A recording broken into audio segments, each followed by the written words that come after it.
Chapter 119, The Candles. Warmest climes but nurse the cruelest fangs. The tiger of Bengal crouches in spiced groves of ceaseless verdure. Skies the most effulgent but basket the deadliest thunders. Gorgeous Cuba knows tornadoes that never swept tame northern lands.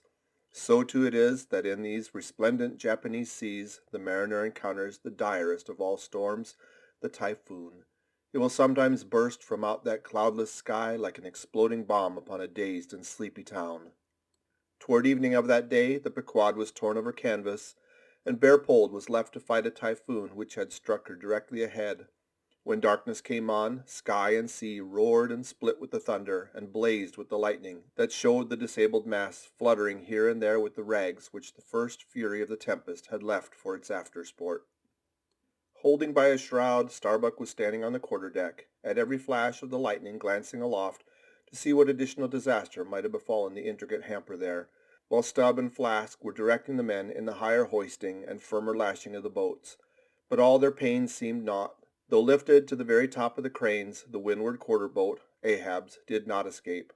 A great rolling sea, dashing high up against the reeling ship's high teetering side, stove in the boat's bottom at the stern, and left it again, all dripping through like a sieve. Bad work, Mr. Starbuck," said Stubb regarding the wreck. "But the sea will have its way. Stubb, for one, can't fight it. You see, Mr. Starbuck, a wave has such a great long start before it leaps. All round the world it runs, and then comes the spring. But as for me, all the start I have to meet it is just across the deck here. But never mind, it's all in fun, so the old song says," sings.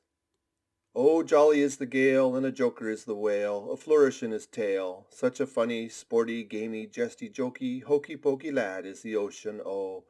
The scud all a-flyin', that's his flip, only foamin', when he stirs in a spicin'. Such a funny, sporty, gamey, jesty, jokey, hokey-pokey lad is the ocean, oh. Thunder splits the ships, but he only smacks his lips, and tastin' of this flip, such a funny, sporty, gamey, jesty, jokey, hokey-pokey lad is the ocean, oh." "Avast, Stubb," cried Starbuck, "let the typhoon sing, and strike his harp here in our rigging. But if thou art a brave man, thou wilt hold thy peace." "But I'm not a brave man. Never said I was a brave man. I'm a coward, and I sing to keep up my spirits.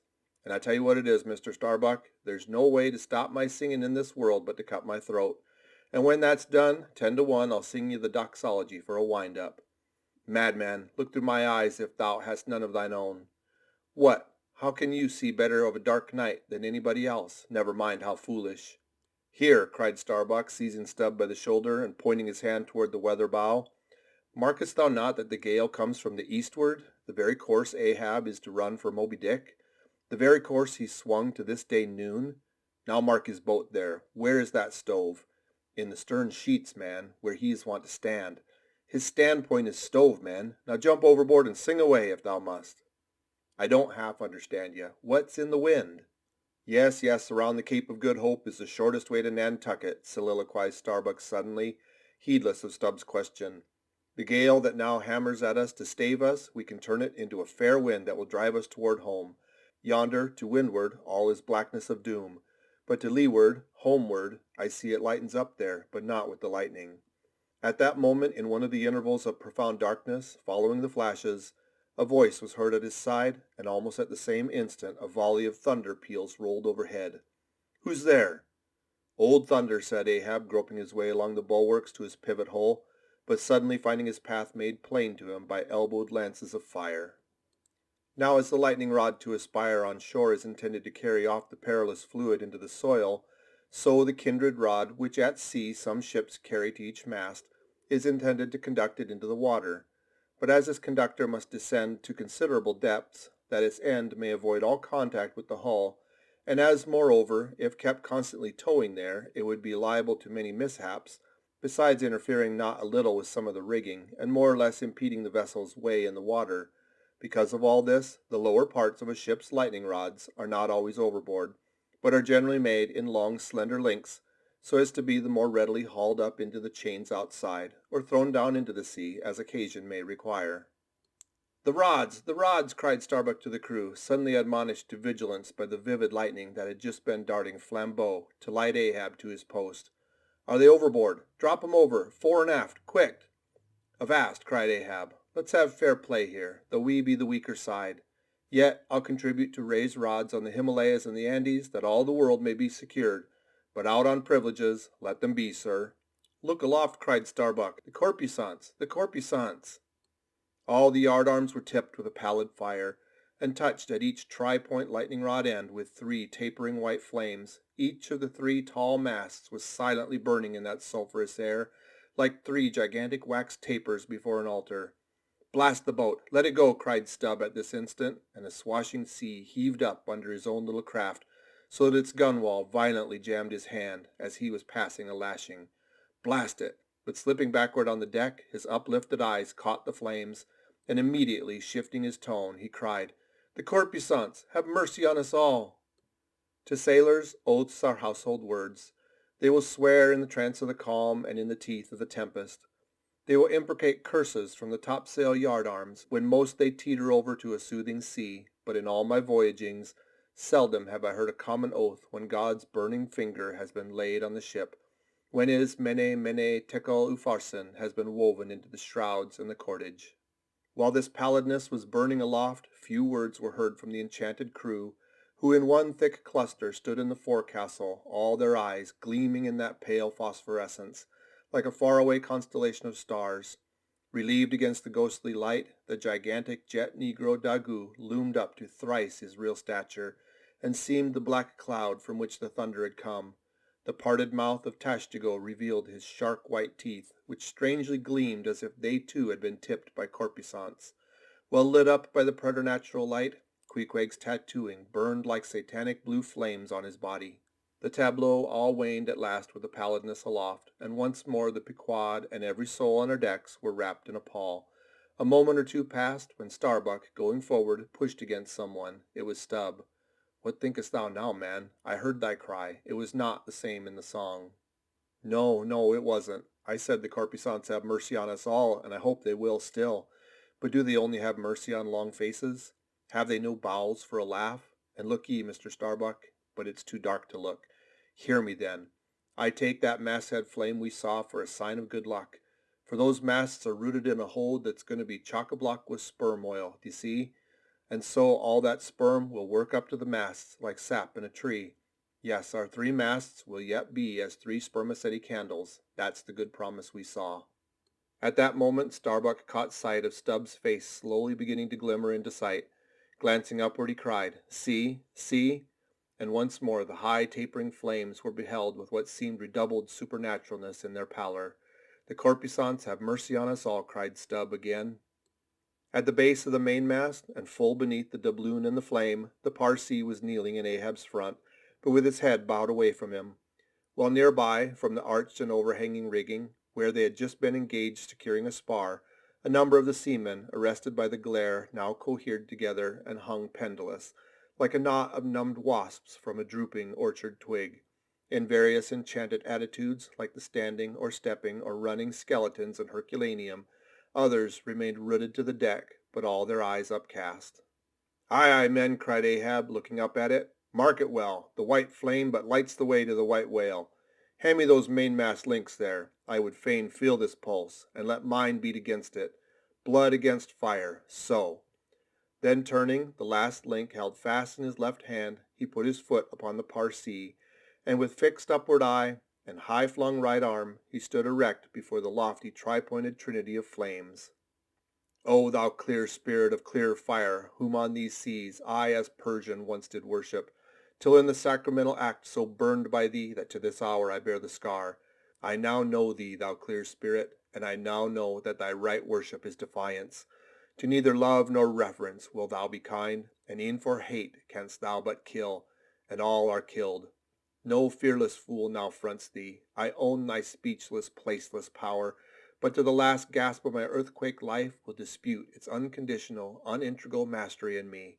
In the midst of the personified impersonal, a personality stands here. Though but a point at best, whensoever I came, wheresoe'er I go, yet while I earthly live, the queenly personality lives in me and feels her royal rights. But war is pain and hate is woe. Come in thy lowest form of love, and I will kneel and kiss thee.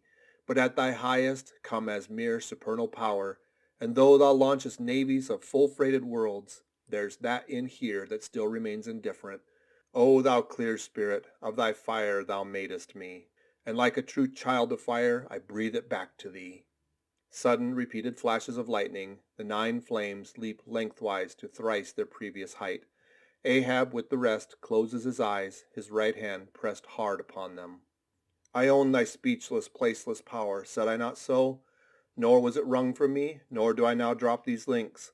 Thou canst blind, but I can then grope. Thou canst consume, but I can then be ashes.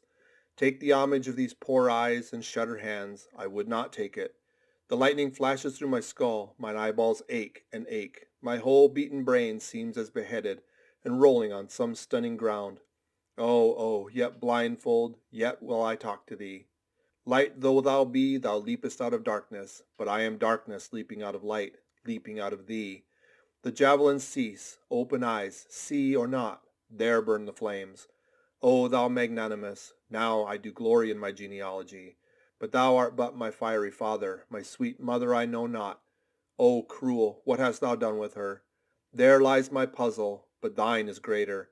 Thou knowest not how came ye, hence callest thyself unbegotten. Certainly knowing not thy beginning, hence callest thyself unbegun. I know that of me, which thou knowest not of thyself, O thou omnipotent. There is some unsuffusing thing beyond thee, thou clear spirit, to whom all eternity is but time, all thy creativeness mechanical. Through thee, thy flaming self, my scorched eyes do dimly see it.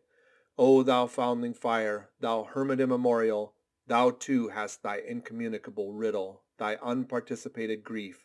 Here again with haughty agony I read my sire. Leap, leap up and lick the sky. I leap with thee, I burn with thee, would fain be welded with thee, defyingly I worship thee. The boat, cried Starbuck. Look at thy boat, old man. Ahab's harpoon, the one forged at Perth's fire, remained firmly lashed in its conspicuous crotch, so that it projected beyond the whaleboat's bow, but the sea that had stove its bottom had caused the loose leather sheath to drop off, and from its keen steel barb there now came a leveled flame of pale forked fire. As the silent harpoon burned there like a serpent's tongue, Starbuck grasped Ahab by the arm. God is against the old man. Forbear.